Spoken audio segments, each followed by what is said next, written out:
debemos una respuesta hacia todos. Digo, debemos como país, debemos una respuesta hacia aquellos también sectores más vulnerables, hacia aquellos sectores que no tienen, por ejemplo, la conectividad. Este fin de semana estaba viendo todas las opiniones que había sobre, por ejemplo, el DNU firmado el viernes por el presidente de la Nación, y yo pensaba que qué más igualdad posible es poder que todos los argentinos puedan acceder a la cultura, a la información, puedan tener una educación, por ejemplo, virtual, que hoy por hoy está claro por la pandemia que no se pudo tener, ¿no? ¿Qué más igualdad que eso? Y sin embargo también se criticaba. O sea, es como que estamos un poquitito más enfermos. Todos los días nos encontramos con un síntoma diferente. Sí, por eso te digo, esperemos encontrar por lo menos un aliciente. No vamos a encontrar una cura inmediata porque tiene que ver con un cambio de costumbres, un cambio también de bajada de línea desde la parte dirigencial, como decía, ¿no? Me parece. Pero bueno, ya estamos en comunicación, mira, con Leandro Santoro para hablar un poquito de la situación actual de la República Argentina, de esta pandemia, cómo está afectando, de los dichos que se registraron últimamente, como por ejemplo del expresidente Eduardo Duhalde. ¿Qué tal, Leandro? ¿Cómo estás? Abigail Lasalle y Cristian Romero te estamos saludando. ¿Cómo andan, chicas y chicos? Bien. ¿Cómo La estás? Galiano. Bueno, sí, coincido. Estamos en una situación muy complicada porque la Argentina entró en una suerte de polarización de las declaraciones muy fuerte, no así de las políticas. Yo no estoy viendo un proceso de hiperpolarización política, sí estoy viendo un proceso de polarización en términos de las declaraciones de los dirigentes y de los formadores de opinión que me preocupa, y de radicalización de esas declaraciones, ¿no? Digo, lo más estruendoso fue el anuncio de golpe de Estado de parte del expresidente Eduardo Duhalde, pero también hay muchos economistas y muchos formadores de opinión que hablan así libremente y sin sonrojarse de la posibilidad de una guerra civil, de una sublevación así popular muy fuerte, de la posibilidad de que explote todo, como Ernesto Sanz. Me parece que han perdido algunos frenos inhibitorios, porque en democracia uno tiene que ser responsable de las consecuencias de sus palabras, ¿no? No es tan sencillo en un país serio del mundo tirar una premonición del estilo estoy esperando a ver cuánto tiempo falta para que explote todo y seguir haciendo tu vida como si no hubieses dicho nada. No pasa eso. O sea, vos decís una cosa así y eso trae consecuencias institucionales, consecuencias políticas. Y en la Argentina nos hemos acostumbrado a que la palabra no tiene sentido, no tiene valor, más allá de que lo haya dicho Macri, que es uno de los que se ocupó de restarle valor a la palabra. Lo cierto es que cualquiera puede decir cualquier cosa, puede acusar a cualquiera de cualquier cosa sin ningún tipo de prueba, y seguimos como si no pasara nada. Desde mi perspectiva personal, esto se debe básicamente a que no existen partidos políticos, a que todo es una suerte de guerra de egos, de narcisismo, donde las personas buscan protagonismo personal y no tienen identificado ningún tipo de objetivo estratégico ni ningún punto en el horizonte que les permita armar un proyecto colectivo. Entonces, tenés al gobierno que gestiona y después un montón de individualidades que tratan de ganar espacio con cualquier tipo de crítica, subiendo cada día un tono más el tono del discurso. Ahora, Leandro, recién estábamos hablando con José Luis Esper, que yo le hacíamos esta pregunta de lo que había dicho el expresidente Eduardo Duhalde. Él lo calificó como que la verdad no tenía ningún tipo de sentido, que no le daba entidad a esto. Pero culpa al peronismo, culpa a las políticas desarrolladas por Juntos por el Cambio, habla de una reforma laboral, de 5 leyes laborales que son la problemática por la cantidad de millones de argentinos y argentinas que están empleadas en negro. Habla también de una reforma tributaria en donde al argentino y a la argentina se le descuente, se le saque impuestos y no se continúe o se sumen más impuestos por esto, como que Argentina necesita empezar a barajar y dar de nuevo. Mezclar las cosas no está bueno. ¿Cuál es la opinión sobre esto? Porque la reforma tributaria, estaba leyendo la vez pasada, va a ser una reforma en donde no se van a quitar impuestos. ¿Qué reforma está pensando el gobierno con esto? Bueno, lo primero que hay que decir es que en el modelo de país de José Luis Esper, como de tantos otros, sobran 20 millones de argentinos. Porque cuando hablamos nosotros de un sistema impositivo, también hablamos de un sistema de protección social, de seguridad social, del cual yo soy un acérrimo defensor, que en la Argentina casi el 99% de las personas que están en la tercera edad tengan una cobertura social, una protección social, es algo que nos orgullece. que siga habiendo universidad pública, libre y gratuita y de excelencia, es algo que nos orgullece. Que exista en la Argentina un programa de protección para las madres y un programa alimentar para evitar que nadie caiga en la indigencia, a mí me enorgullece. Bueno, si vos le preguntás a Luis Esper cómo se imagina financiar todo eso, te diría, con la reforma, con el modelo de reformas que él propone, te diría sencillamente que se ocupe el mercado. Y eso ya sabemos lo que significa. Entonces es políticamente inviable ese modelo de país. Lo que trata de hacer es generar condiciones para enfrentar a la sociedad argentina con falsos dilemas, porque el problema no es cómo se baja impuestos, el problema es si bajás esos impuestos, después cómo financiás el aparato de seguridad social que tenemos hoy. Significa que tenés que o eliminar jubilaciones, como ya pensaba hacer el gobierno de Macri, con un proyecto que había presentado en la Comisión Bicameral en el Parlamento, a través de una nueva reforma previsional, distinta a la que hicieron, una nueva, que es el proyecto que tienen en carpeta, y lo pensaban hacer además con toda una modificación en la estructura de ingresos del fisco y de gasto público, que llevaba naturalmente a que la sociedad argentina, como yo lo digo sin faltar el respeto a nadie, pero tratando de llevar la sociedad argentina a lo que nosotros consideramos una suerte de chilenización, imitando el modelo de sociedad chilena, donde vos sabés, Xavi, que ahí no hay un régimen estatal de seguridad social, sino hay FJP, o sea, cada uno aporta lo suyo y el que no aporta se jode, donde no hay acceso a la salud y a la educación pública, donde las familias tienen que elegir cuál de sus hijos van a ir a la universidad, y para eso tienen que tomar un crédito en un banco privado para pagar una universidad privada. Es un sistema americano. No, es peor, es más crudo que el norteamericano. El norteamericano es más humanitario todavía, porque tiene, por lo menos siempre tiene alguna válvula de contención para los sectores más humildes, digamos. El caso del chileno todavía es más crudo. Ese es el modelo que tienen en la cabeza. Obviamente no te dicen esto, te dicen queremos bajar impuestos, ¿no? Porque los impuestos son distorsivos y a nadie le gusta pagar impuestos. Pero como ve al mundo, es imposible redistribuir el ingreso si no tenés un sistema fiscal que esté acorde a las nuevas necesidades, porque hoy la producción de riqueza se da a partir de unidades de negocios muy pequeñas que generan muy pocos puestos de trabajo, que generan muy poca redistribución primaria, y si el Estado no interviene para provocar una redistribución secundaria, lo que termina pasando es lo que está pasando a escala planetaria, que es que el 1% de la población mundial se apodera de más del 50 o el 60% del total de la riqueza, y el resto de la sociedad planetaria, digamos, condenado a vivir con menos de $3 por día. Entonces, esto se debe a que la productividad del empleo ha aumentado y la productividad del capital ha aumentado mucho más de lo que han aumentado los salarios. Entonces, este nuevo mundo te obliga, razonablemente, digamos, si querés vivir en una sociedad humana, solidaria, inclusiva, inclusive si querés vivir desde la lógica de la paz social, te obliga a la intervención del Estado para redistribuir esos excedentes. Si el Estado se retira de ese proceso de redistribución, no vas a tener una sociedad más libre, vas a tener una sociedad más violenta. Te hago una consulta. Sí, ahora dentro de un ratito, 2 horas y media, va a haber manifestaciones en 19 puntos de la ciudad de Buenos Aires en contra de la reforma judicial con una vigilia en el Congreso. ¿En qué etapa estamos? Pues estamos en un aislamiento que no se respeta. Está bien que se puedan manifestar, pero hay maneras y maneras de manifestarse, no agrupándose, no haciendo un acampe. Me parece, en este contexto de pandemia que estamos... ¿Estamos en una cuarentena? ¿Existe esa cuarentena? ¿Tiene sentido decir que todavía estamos en un aislamiento cuando uno a cualquier hora sale a la calle y hay 5 personas en una esquina tomando una cerveza o están en una plaza en los juegos? ¿Cómo analizas esta situación? No, yo creo que obviamente la cuarentena como se decretó el 20 de marzo no existe más, ya lo reconoció de facto el presidente. Lo que ocurre es que estamos en una etapa de administración de la circulación social. Porque tampoco estamos en una situación de normalidad como en la cual vivíamos hasta antes del 20 de marzo, ¿no? Los chicos no van al colegio, hay recomendaciones fuertes para que la gente de la tercera edad se quede en casa, el transporte público está muy reducido y muy regulado, los lugares de concentración masiva están prohibidos, como los bares, los restaurantes, los eventos públicos masivos. Eso funciona así. Después, me parece que hay algo que hace a la responsabilidad ciudadana y cívica de la dirigencia política argentina que está ausente en este debate, que es la posibilidad de expresar su disconformidad y su malestar a través de métodos que no impliquen la concentración de gente.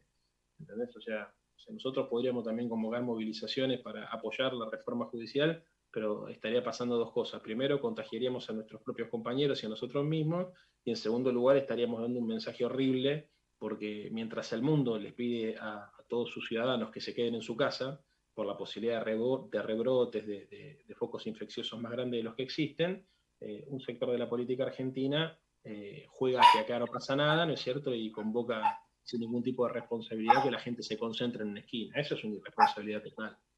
Pero para sintetizártelo, a mí me parece que son legítimas las movilizaciones y los reclamos. Lo que tenemos que entender es que estamos en una etapa de la humanidad inédita. Y en este contexto, la dirigencia política, en lugar de tratar de pensar en el año electoral, tiene que pensar en la salud pública. Sabiendo que iba a haber manifestaciones en contra, ¿era el momento de plantear la reforma? Pero a ver, es una cosa de loco, porque nosotros teníamos este programa propuesto desde la campaña electoral.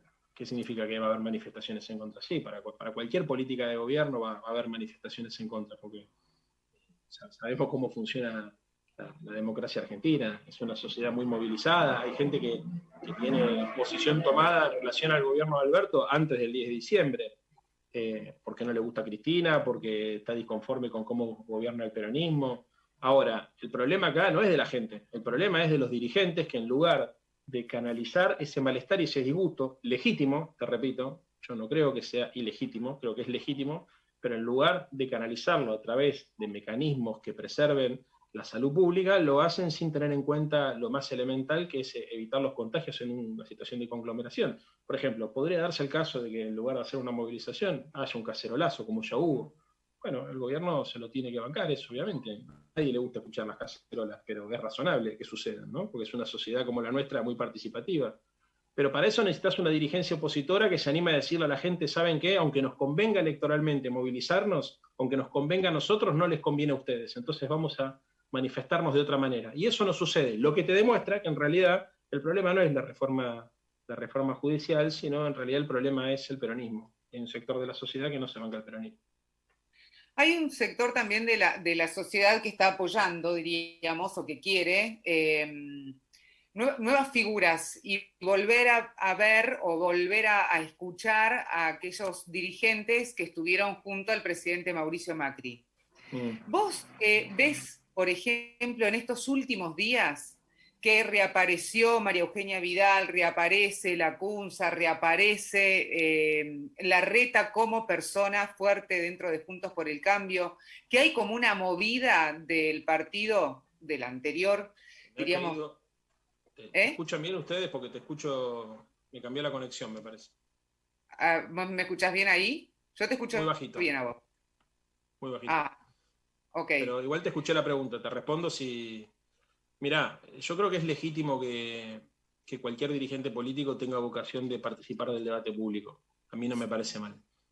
Tampoco creo que a las personas haya que juzgarla por la edad que tienen o por la trayectoria. Además, si hay una persona que tiene trayectoria política, creo que le suma. El problema acá es la obsolencia de las ideas. Y yo sí estoy preocupado por eso. A mí me parece que estamos en una situación límite donde el reciclaje de ideas y de políticas públicas de las décadas pasadas, de los 90 o del 2000, está poniendo a la democracia argentina en una situación de mucha tensión porque no logra traducir el malestar en representación de demanda. Y es un problema que lo veo incluso en toda América Latina, ¿no? Me parece que la derecha recicla ideas de los 90 y nosotros reciclamos ideas de la década ganada, digamos. Pero las nuevas realidades no están siendo interpeladas por los movimientos políticos o los espacios políticos tradicionales. Y es mundial, y en América Latina yo lo siento mucho más, porque acá, como hay una estructura socioeconómica más precaria, se necesita más innovación, más creatividad, y se necesita más agudeza para entender los problemas. Vos en Europa tenés problemas importantes, pero tenés una sociedad, una democracia estable como consecuencia de que tenés una sociedad que tiene acceso a lo básico. Los problemas son otros, son de otra intensidad y otra agudeza. Entonces, obviamente, hay movilizaciones, hay malestar, hay reclamos, pero, digamos, no está en juego el sistema democrático, no está en juego la paz social, no está en juego el trabajo de los europeos, o sea, o la comida de los europeos. Por ahí el trabajo sí, digamos, pero hay todo un proyecto y un programa de cobertura social que lo garantiza. En América Latina te puede pasar lo que pasó en Chile, ¿no? Eso es real. O te puede pasar lo que pasó en Bolivia. Yo no creo, como decía Duhalde, que acá haya condiciones de una intervención militar, de ninguna manera. Pero sí creo que puede haber condiciones para que haya una situación de mucho malestar social y algún tipo de revuelta. Sí, me parece que es posible, digamos. ¿Por qué? Porque está pasando en toda América Latina que la caída del Producto Bruto, la caída del salario, la caída de la actividad económica está generando tensiones muy importantes. Nuestra situación es distinta a la de otros países de América Latina porque tenemos un presidente que pone plata donde hay que ponerlo para evitar que esto suceda. Pero si el Estado, por ejemplo, se retirara y no pusiera la plata del IFE, del ATP, no pusiera la tarjeta alimentar, no generara programas de estímulos a la economía, podría pasar tranquilamente lo que pasa en Chile. ¿Se entiende? Entonces, Ahora, y eso nos ojo. genera también más inflación, porque si nosotros estamos todo el tiempo generando dinero, dando plata, Escucho poniendo muy en marcha la bajo. máquina. Ahí. A ver si escuchás ahí. Ah, ¿me escuchás? Lo que decía Avi, si esto nos genera también más inflación, Leandro. Para ver, los estoy escuchando muy bajo, prácticamente no los puedo escuchar. Bueno, ahora intentamos conectar de nuevo entonces, a ver si Juli puede ingresarlo nuevamente y probamos. Juli, a ver si podés ingresarlo nuevamente a Leandro, así continuamos esta charla. Que muy interesante, Avi, lo que venía La verdad que contando. sí. Sobre todo porque, bueno, es una de las grandes dudas, viste que tenemos como dos bibliotecas, una que dice que sí, que en realidad poner la máquina en marcha de generar dinero e inyectar pesos en la economía argentina realmente genera una inflación el año que viene, y otra que dice que no. Bueno, recién Entonces, recién lo decía José Luis Esper también, ¿no? En nuestra primera nota, que se va a sentir el año que viene. y ese Inyectar es un dinero de problema, esta porque, manera, que se va a sentir en la inflación del año que viene, ¿no? claro, Cris, y entonces ahí estaríamos ya, o sea, cerraríamos este análisis que estaba haciendo Santoro sobre lo que iba a suceder de un descontento social importante. Si vamos camino a eso, entonces ¿cuál va a ser el plan para que justamente eso no suceda, no? Tal cual. Bueno, hay que ver cómo están planificando, cómo continuar, digamos, y después el salir, ¿no? de esta situación. Porque después vas a tener que ir sacando las ayudas que fuiste dando, me parece, Ahí, paulatinamente quizás. ahí los escucho otra vez. Ah, perfecto. Te decíamos, Leandro, que vos hablabas justamente de este descontento social y yo te preguntaba que si el gobierno está haciendo, lo cual a mí me parece bárbaro y yo apoyo en este punto lo que hizo de salvataje social porque si no, no había otro camino, no había Sí. otra forma. Ahora, si emite mucho dinero, algunos consideran que ese va a ser el problema inflacionario del año que viene, otros consideran que no. Si vamos a ver que el problema inflacionario o el descontento social va a ser por eso, ¿cuál es el plan entonces para que eso no suceda o no lo Bueno, hay? pero primero tomamos, por eso yo estoy haciendo esta caracterización, básicamente porque considero que hay un sector de la sociedad que pide restringir la emisión monetaria, porque en definitiva lo que pide es que el Estado no ponga plata donde le está poniendo y no mide las consecuencias. Hacía referencia básicamente por el proyecto de Sper. Sí, estamos en un problema, ¿eh? O sea, esto es un experimento social, mundial. Digamos, nadie tiene claro qué va a pasar en ningún país del planeta. Los Estados Unidos también han hecho una emisión monetaria histórica para tratar de sostener la demanda. Nosotros acá Tienen otra sostenemos la demanda y espalda, sostenemos la oferta. ¿Eh? claro. Tienen otra espalda, Tiene se nuestra la espalda. bancan un Sí, poco. bueno, pero es muy simple, pero la única alternativa que tiene la Argentina es la de hacer lo que está haciendo, porque si no es dejar que acá eso se transformaría en una guerra civil realmente, en una guerra de todos contra todos, como diría Hobbes. Si el Estado no interviene, pasan este tipo de cosas. Es a la inversa de lo que plantean los neoliberales. Vos imaginate si no llegáramos con la tarjeta alimentar, si no hubiésemos reforzado las partidas para los comedores comunitarios, si la comida no llega al conurbano bonaerense, que es un sector donde en general se vive de la changa, se vive del trabajo informal, es ahí donde están los 5 millones de laburantes en negro, que con motivo de la pandemia han visto reducido en mucho sus ingresos. Esa situación sería absolutamente incontenible. Entonces, lo que nosotros vamos a hacer, me parece a mí, yo tampoco puedo adelantar, obviamente hay una serie de medidas que se van a adelantar o que se van a anunciar dentro de algunas semanas, vinculado no solamente a la esterilización de esa emisión monetaria, sino fundamentalmente a la recanalización de esa emisión monetaria hacia proyectos productivos. Pero lo que uno no puede tener acá, me parece, es una mirada excesivamente fiscalista, porque no te aguanta la sociedad. ¿Entendés? O sea, yo ya sé, todos sabemos que es un riesgo grande emitir, pero ¿sabés qué pasa? Macri nos dejó un país con déficit fiscal, endeudado, defolteado y sin reservas en el Banco Central. Entonces, si nosotros agarrábamos, nos íbamos a los programas de televisión y le decíamos a la gente, ¿saben qué? No podemos ayudarlos porque el Estado está quebrado como consecuencia de la fuga de capitales del irresponsable del gobierno anterior, todo el mundo nos iba a aplaudir esa noche, pero al día siguiente, viste, la familia de los argentinos iba a empezar a sentir el nerviosismo de no tener que darle de comer a los pibes. Entonces, cada uno habla desde su baldosa. Me parece que una de las dificultades que tenemos es que nadie mira el conjunto. Durante muchos años en la Argentina los actores que protagonizaron el debate público tenían programas para la sociedad. La CGT tenía un programa político y económico para la sociedad. La Unión Industrial Argentina tenía un programa político, social y económico para la sociedad. Los partidos políticos tenían un programa social, económico y político para la sociedad argentina. Hoy, como casi no existen, es la fuga, los estudiantes universitarios tenían una mirada, no defendían solamente la calidad de la educación, sino defendían un modelo de sociedad. Hoy cada uno reclama su interés particular. Entonces, en esa circunstancia, el único que arbitra el interés general y el único que piensa en lo general es el Estado, es el gobierno y es el Estado. Entonces, esta es la dificultad que tenemos para sortear la crisis y por eso las tensiones que vamos viendo, ¿no? ¿Para cuándo crees que la Argentina puede entrar? Les vuelvo a escuchar bajo otra vez, es imposible esto. Es cablevisión. Es cablevisión. Bueno, nada, Leandro, beso grande, gracias por atender. Un beso grande, disculpen. Gracias, Leandro, gracias. Por favor, chau, chau, chau. Pero post